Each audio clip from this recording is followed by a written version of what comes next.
ሲዳንስ ሆሊውድን ያስደነገጠው በቀላሉ ፊልም መስራት የሚያስችለው የቻይናው ኤአይ የቻይናው የቴክኖሎጂ ኩባንያ ባይትዳንስ አዲስ ያስተዋወቀው መተግበሪያ ሆሊውድን አስደንግጧል። ቲክቶክን የሰራው ባይትዳንስ ኩባንያ ለገበያ ያቀረበው አዲስ የሰው ሰራሽ አስተውሎት መተግበሪያ ሲዳንስ ይባላል። ይህ መተግበሪያ ጥቂት ጽሑፍ ተሰጥቶት ወደ ቪዲዮ የሚለውጥ ሲሆን ማጀቢያ ሙዚቃና ንግግርም ይፈጥራል። ቪዲዮ የሚሰራበት ጥራት ከሆሊውድ ፊልሞች የሚተናነስ አይደለም። በሲዳንስ ተሰርተዋል የተባሉና እንደ ማሳያ የቀረቡ ቪዲዮዎች እንደ ስፓይደርማን ያሉ ታዋቂ የሆሊውድ ገጸ ባህሪያትን ያሳያሉ።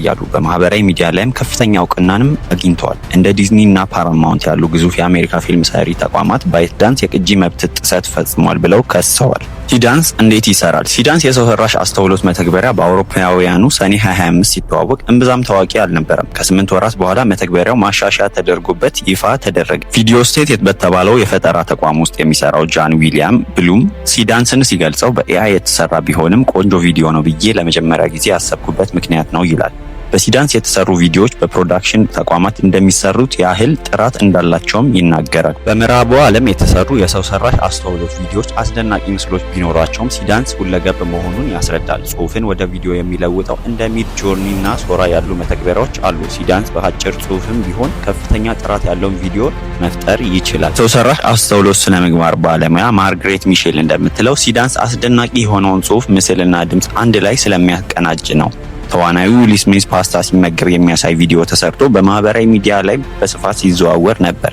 ከእውነተኛ ቀረጻ ጋር በእጅጉ የሚቀራረብ መሆኑ በርካቶችንም አስገርሟል፣ አስደንግጧልም። ሌላኛው በማህበራዊ ሚዲያ በስፋት የታየው ዊል ስሚዝ ከፓስታ ከተሰራ አውሬ ጋር ሲታገል የሚያሳየው ቪዲዮ ከፍተኛ ገንዘብ ወጥቶበት ከሚሰራ የሆሊውድ ፊልም ጋር የሚስተካከል ጥራት አለው። የቴክኖሎጂ ባለሙያዎችና ፊልም ሰሪዎች እንደሚናገሩት ከሆነ ሲዳንስ ቪዲዮ የሚሰራበትን መንገድ ወደ አዲስ ምዕራፍ አሸጋግሮታል። ሲንጋፖር የሚገኘው የአኒሜሽን ፊልም ተቋም ታይኒ አይላንድ ፕሮዳክሽን ባለሙያ ነው ዴቪድ ኮክ እንደሚለው ከዚህ ቀደም ለመስራት ቀላል ያልነበሩ የድብድብ ትዕይንት የሚበዛባቸው ፊልሞችን አሁን ላይ ቀላል እየሆኑ መጥተዋል። በእነዚህ ፊልሞች የተካነ ሲኒማቶግራፈር ወይም ዳይሬክተር አብሮን የሚሰራ ያህል ነው የሚሰማን ሲል ስለ ሲዳንስ ሐሳቡን ያጋራል። ሲዳንስ ከቅጂ መብት ጋር የተያያዙ ጥያቄዎች ተነስተውበታል። በሌላ በኩል በቴክኖሎጂ ኩባንያዎች የሚፈጥሯቸው መተግበሪያዎች ለሰዎች ቅድሚያ የሚሰጡ አይደሉም ተብለው ይተቻሉ። የሆሊውድ ባለሙያዎች እንደ ስፓይደርማን ያሉ ታዋቂ ገጸ ባህሪያት በመተግበሪያው ላይ ጥቅም ላይ መዋላቸውን አልተቀበሉትም። ዲዝኒ እና ፓራማውንት ባወጡት ደብዳቤ ሲዳንስ ይዘቶቻቸውን እንዳይጠቀም ከልክሏል። ጃፓንም ታዋቂ የአኒሜሽን ገጸ ባህሪያት በሲዳንስ መታየታቸው ምክንያት ባይትዳንስ ላይ የቅጂ ጥሰት ምርመራ ከፍታለች። የሲዳንስ ፈጣሪ የሆነው ባይትዳንስ የደህንነት ጥበቃ እርምጃዎችን እንደሚያጠናክር አስታውቋል። በአውሮፓውያኑ 2023 ኒውዮርክ ታይምስ ኦፕን ኤአይ እና ማይክሮሶፍትን በቅጂ መብት ጥሰት መክሰሱ ይታወሳል። ተቋማቱ የሰው ሰራሽ አስተውሎት ሞዴሎቻቸውን ለማሰልጠን የኒውዮርክ ታይምስን ይዘት ተጠቅመዋል ተብለው ነው የተከሰሱት። ሬዲት ደግሞ ፐርስፕሌክሲቲን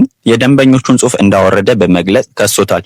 ዲዝኒም ተመሳሳይ ክስ ጎግል ላይ ከፍቷል። ባለሙያዎች እንደሚሉት በሰው ሰራሽ አስተውሎት የሚሰሩ ይዘቶች የቴክኖሎጂ ውጤቶች መሆናቸውን በግልጽ ለሕዝብ ማሳወቅ አስፈላጊ ነው። ኤአይ የሚወስዳቸው ገጸ ባህሪያት በስምምነት ክፍያ መፈጸምንም ይመክራሉ። በዚህ መንገድ ይዘቶች ያለአግባብ ጥቅም ላይ እንዳይውሉ መከልከል ይቻላል። ኦፕን ኤአይ የሰራው ሶራ እና ዲዝኒ የ730 ሚሊዮን ዶላር ስምምነት ስለተፈራረሙ ከስታር ዋርስ፣ ፒክሳር እና ማርቨል ፊልም ይዘቶችን መውሰድ ተፈቅዶላቸዋል። ውድ የዚህ ቻናል ተከታታዮች ቪዲዮውን እስከ መጨረሻው ድረስ ስለተከታተላችሁት እናመሰግናለን።